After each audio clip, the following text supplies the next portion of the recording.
Testing, testing, testing, testing. Testing. Is it possible that God is withholding blessings?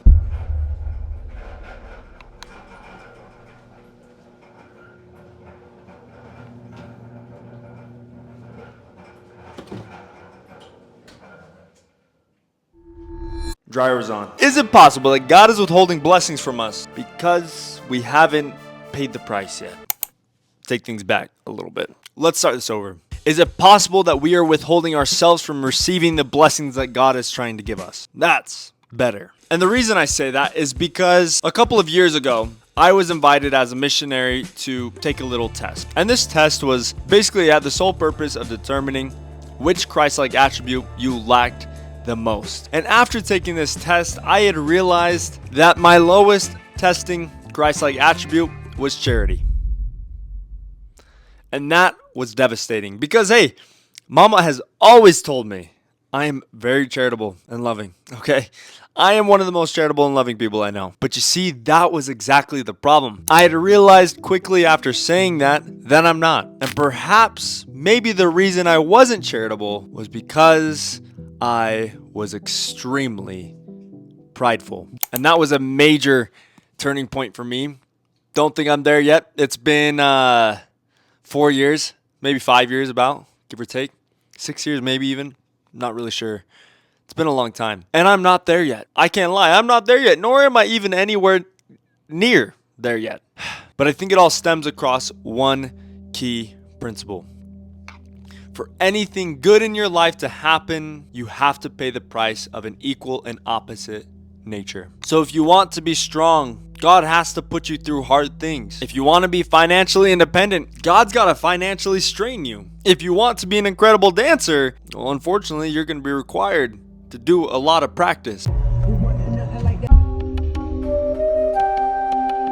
Everything you want in life is behind a paywall. And the currency may not be cash. It may not be Japanese yen. It could be a little bit of your time, energy, and it might require a couple of sleepless nights. You see, the point is, God wants to give us blessings. God wants to change our lives.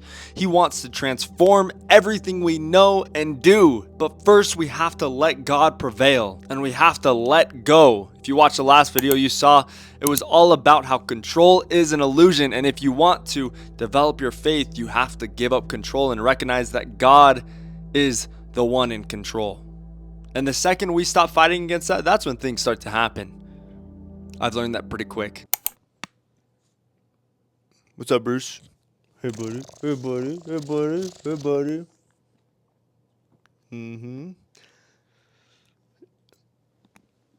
Also, if you guys are enjoying this video, please leave a like, comment, and subscribe. I would really appreciate it. Especially comment, guys. I like to include a little segment in which I respond to all of your comments and showcase them and give you a little shout out on my channel in all of these vlog style videos, which I post every single Saturday. But I haven't been getting any, so it's been kind of awkward. I'm like sitting here and I got to tell you guys, hey, I don't have a comment to talk about here today. So, I mean, even if it's a hate comment, like you guys can roast me as hard as you want.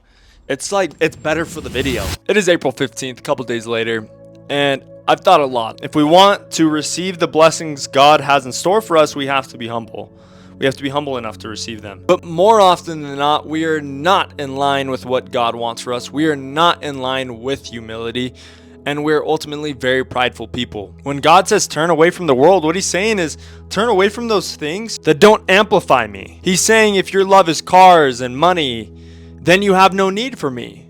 Therefore, I can't even help you. God can't help anyone who doesn't want him. And so often we always ask ourselves, like, what more can I do for my Father in heaven, who's done all things for me? What can I do for him? And yet we turn away from him every single day. So ask yourself, does this thing amplify God? Do these actions amplify God and his work? I don't know.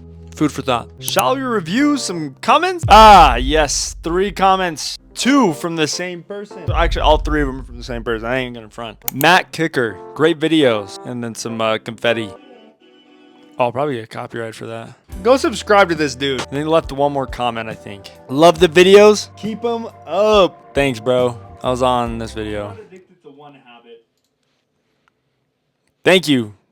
Thank you, bro. So we've come to the close of this video. I know it's a little bit shorter compared to the rest of my vlog style videos that I post every single Saturday, but there isn't a whole lot more to say about this, and there's not a whole lot I can just drag on about my week. It's been a good week. Don't get me wrong, it's been an awesome week, but it hasn't been the most eventful, right? And that's not a bad thing at all. I'm very grateful for that, honestly. But I did kind of want to give you guys just some basic ideas on how you can develop your humility, because I do think it's one of the most underrated attributes we can acquire.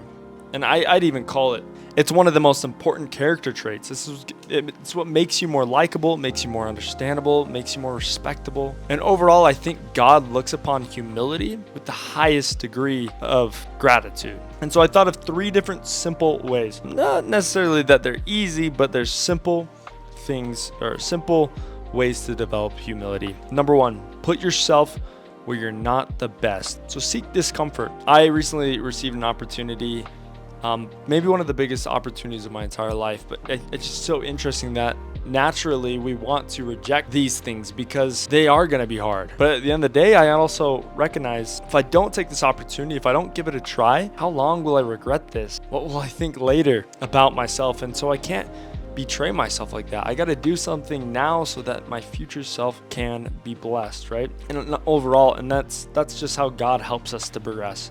That's one of those blessings that he tries to give us, those miracles in our life. When God gives you these things, he hopes that you'll take it, because that's how you're going to get to be the person he sent you here to become. Number 2, tell the truth about your flaws on paper. So the way I do this is I use my personal everything journal. This is essentially my journal that I've set apart for basically everything I feel that is necessary to write about.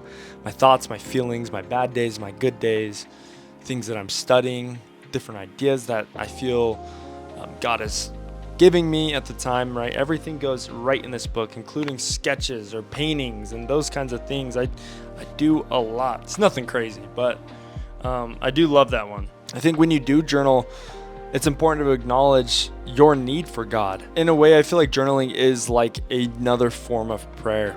Like I said, I'm not the most humble person, but I feel like it's helped me to stay a little bit more grounded, if anything.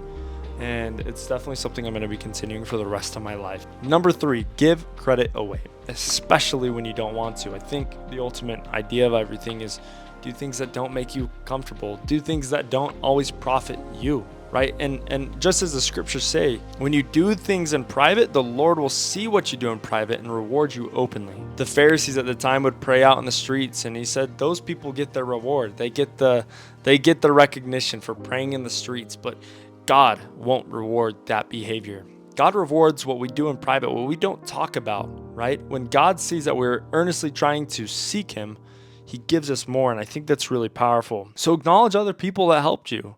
Acknowledge God, give the credit to God. Do not forget who got you there to begin with. I truly believe that the most growth on my channel has centered around God. And I have noticed that at times in my life when I have not been as focused on God, my channel hasn't done as well. And right now, my channel is doing pretty good. Not the best it's ever done, but it's doing pretty good. And I do believe that is 100% by the hand of God, because I'm using this platform to amplify his word, to bring him into the lives of those who need him the most, which we all do. At the end of the day, those are the 3 tips I would give anyone. And if you found value in those, hopefully you apply them to your life. My name is Gabriel Bowman. If you guys enjoyed this video, please like, comment, and subscribe. I post a video like this, a vlog, every single Saturday. But anyways, without further ado, I love you guys so much. I appreciate all that you do. I can't talk today. And I'll see you in the next video. Bye.